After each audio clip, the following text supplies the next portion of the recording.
我们对生理和心理状态的认知一般分为两种，一种是处于健康的状态，另外一种呢是生病的状态。然而，根据世界卫生组织一项全球性的调查发现，全球有75%的人是处于亚健康状态。什么是亚健康？亚健康指的是介于健康与生病的第三种状态，比如说，你时常出现疲倦、注意力不集中、精神不济、腰酸背痛、肠胃不适、胸闷、情绪低落、经常无故生病、急躁易怒等状态。经过各种医疗仪器检查过后呢，却没有找出太大的异常，但是你就是觉得浑身不自在、不舒服，这些症状都可能是亚健康的状态。如果以上的这些症状你符合至少5项的话，那今晚这期节目你一定要看。我们会让你知道亚健康状态会怎么样影响我们身心的健康，还有哪一些民间的小偏方可以帮我们解决这些亚健康的问题呢？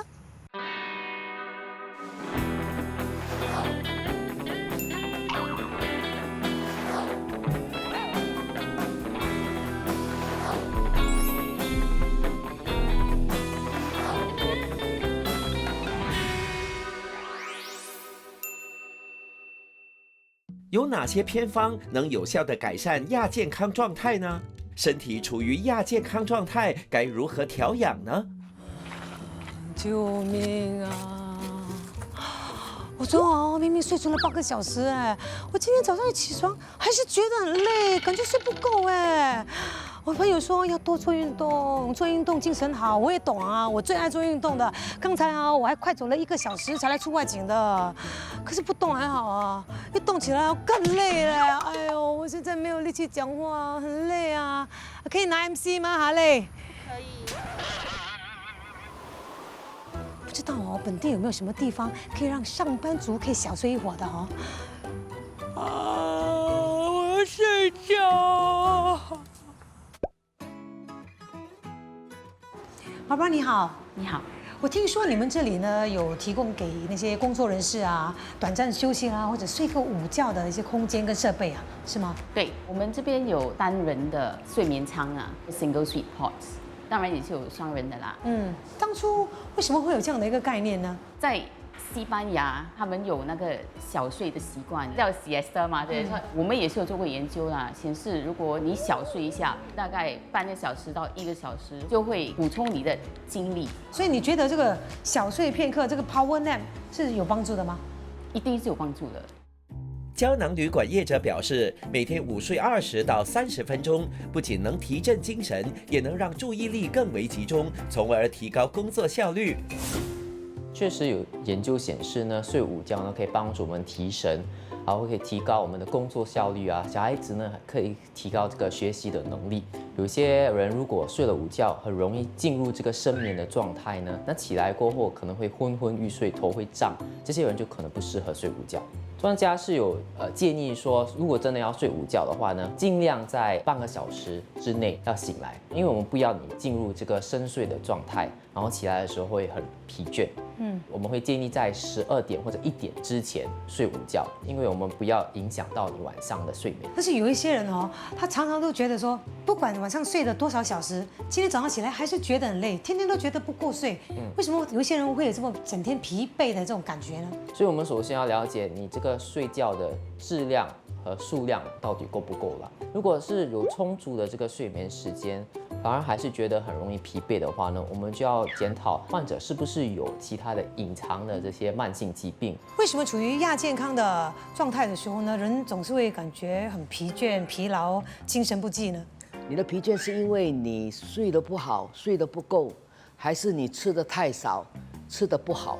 气虚的人，你睡得再够，你还是很累；血虚的人呢，是睡得不好，所以也会觉得很累。其实我们就要看你是哪方面的不足，我们再来按照那个不同的脏腑来加以调理。那有什么我们可以按摩了，也是同样有这样提振精神的效果？那有几个简单的方法啦。第一个方法，直接搓热以后呢，就直接敷在眼睛上面，其实是可以的。另外一种呢，就把它搓热以后呢，就搓那个脸往上搓。不可以啦，我的化妆化的这么美，怎么搓？其实呢，你可以用手就放在你的颈项后面，就横搓，摩擦到你觉得热热的，其实你会觉得舒服。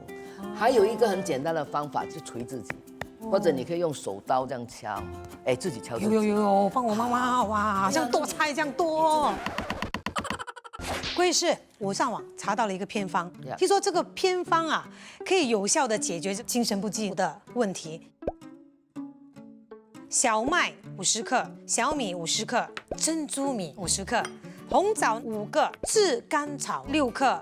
然后把这些呢全部拿去煮成一个粥就可以了。这个偏方有一点点像我们中药一个叫做甘麦大枣汤，它属于治疗什么呢？我们说心气不足造成的精神恍惚啦、头昏脑胀啊、睡眠不好、情绪也欠佳的话呢，你就可以不妨用这个粥。不过甘麦大枣汤它只有小麦、红枣跟炙甘草而已。那么加了小米呢，其实我觉得它的好处是因为小米呢，它有健脾滋肾，还有除烦热的功效，有调你的情绪，跟让你睡眠比较好。珍珠米其实呢，它的作用呢，我们说是健脾益气。小麦本身呢，它有养心安神，还有除烦的一个作用。那红枣呢，我们说它是益气养血安神。那么炙甘草，炙过的甘草呢，它才有健脾益气的功效。很香哎，看来这个偏方不错啊。郭医师，我们开动啦。好的，诗敏你好，嗨，你好。你今天为我们准备了一个食疗方，是不是？对。这一个食疗方呢，其实含有比较高的纤维，可以帮我们控制血糖，让血糖的波动幅度没那么大。所以这一个食疗呢，最主要的食材就是这一个藜麦。藜麦呢，其实它含有非常丰富的蛋白质、纤维，还有其他的维生素，还有当然是很多的抗氧化物质，维他命 E。所以在烹煮藜麦的时候呢，其实是非常的简单，1杯的藜麦兑2杯的水。所以过后呢，我们就把不同的食材加入下去。第一个就是富含蛋白质的毛豆，再来就是黄色的灯笼椒，这个也含有非常丰富的抗氧化物质，还有非常多的纤维，还有当然就是红色的灯笼椒，还有一些甜味。也接下来就是一个紫色的包菜，看每个食材不同颜色呢，其实它含有不同的抗氧化物质小番茄，再加上一点香菜，我还加入了一些的坚果类，提供我们一些有益的油脂。再来呢，就是我们的酱料。最后呢，就加入鳄梨，它含有单元不饱和脂肪酸，所以这脂肪酸呢，它的好处是它可以帮我们身体吸收维生素 A、D、E、K。哦，原来如此。所以其实很简单，这样我们就可以完成一道菜了。谢谢，非常感谢你，诗敏。所以我们平时吃东西的时候呢，要吸收均衡的营养。对，最重要是均衡的饮食。谢谢。谢谢。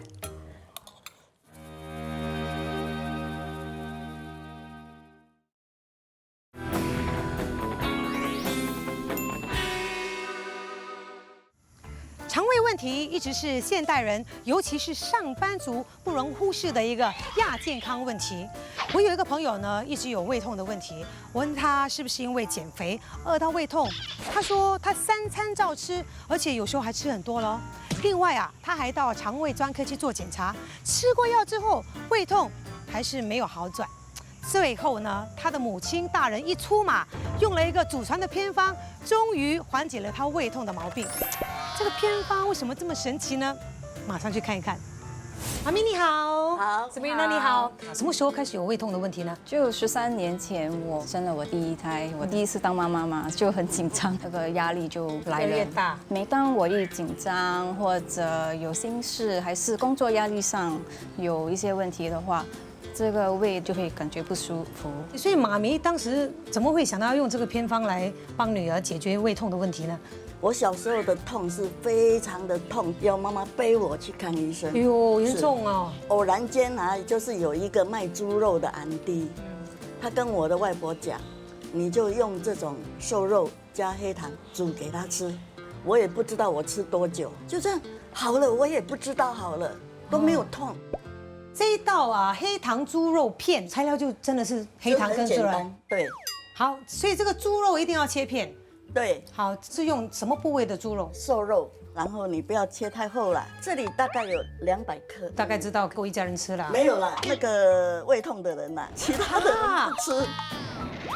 然后你一定要把它的水沥干，你没有沥干很难煮的。哦，这个虽然只是2样简单的材料，还挺讲究的，还要。对。呀，你不要面对我们的镜头方面演呢。你在我后面，你怎么看得到？我感觉我都怕了。现在就可以开始煮了。对对对，要拿油吗现在我们不用，什么都不用，就是纯肉跟黑糖，黑糖差不多5、6汤匙哦。等一下你看有没有浓稠，没有浓稠再加一点。所以你就这样用小火这样子慢慢煮啊。对，搅拌一下，让它的肉都吃到它的糖。大概20分钟之后就变成这个样子。对，所以你看那个黑糖已经凝固了啊。所以它不是那种软软的肉，它煮到它干，然后有点硬这样。就像你放了很多糖，但是我不觉得它很甜，可能是我偏爱吃甜食。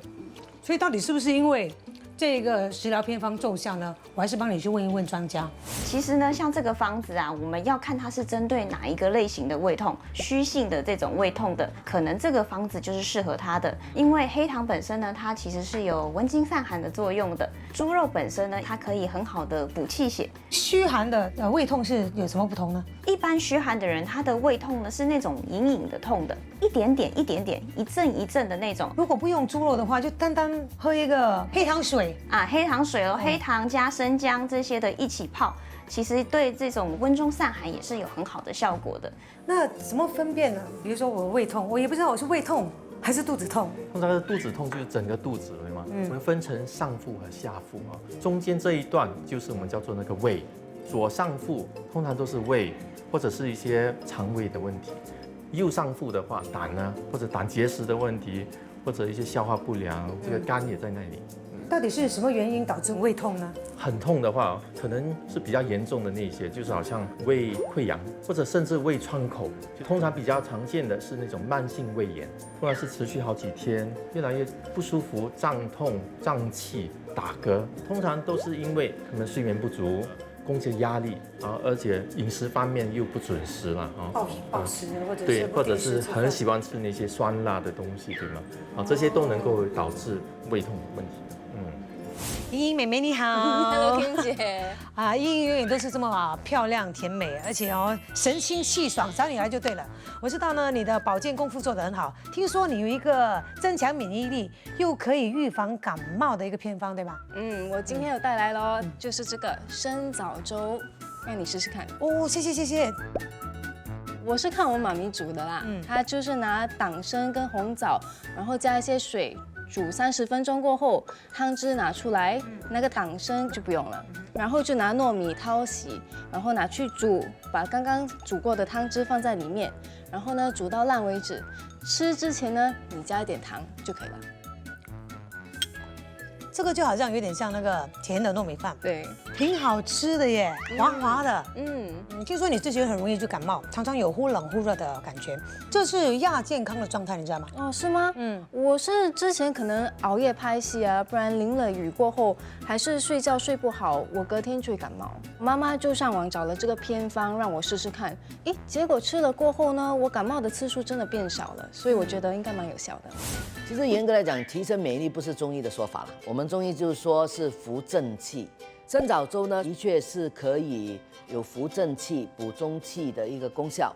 不过呢，它是适合那种因为肺气不足容易引起的感冒。如果你是属于气虚或者阳虚的人，你一个最明显的表现就是你容易疲倦啊，比较容易怕冷啊。这个偏方的话呢，其实适合气虚或者阳气虚的人。Dr. Teo， 请问你经常感冒是不是一种亚健康的状态呢？经常感冒可以是亚健康的一种呈现方式，因为如果你处于在一个亚健康的状态的时候呢，你这个免疫力可能会比较差，那么得到这个病毒感染的几率就可能提高。感冒其实是一个由病毒感染而引起的上呼吸道疾病。你觉得我们平时应该做些什么来预防自己得感冒？最直接就是注射这个流感疫苗针。那么平时日常生活中，如果可以摄取一个均匀的饮食，就是做运动来调整这个心情，提高这个免疫力。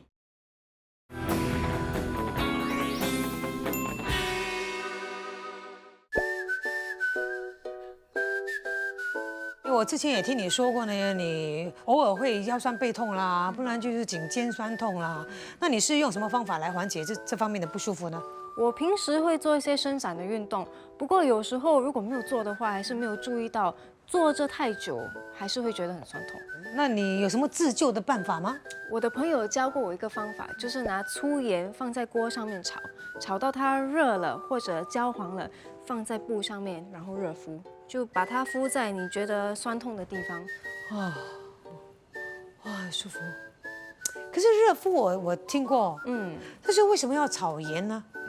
这个我就不清楚了，Kim 姐，不如你帮我问问专家啦。好吧。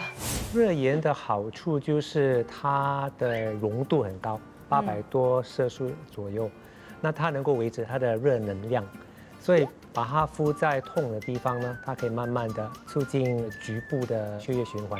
很多时候我们都觉得腰酸背痛的问题都是老人家的问题但是现在好像开始年轻化了，是吗？这样的一个趋势。腰酸背痛是亚健康其中一种症状。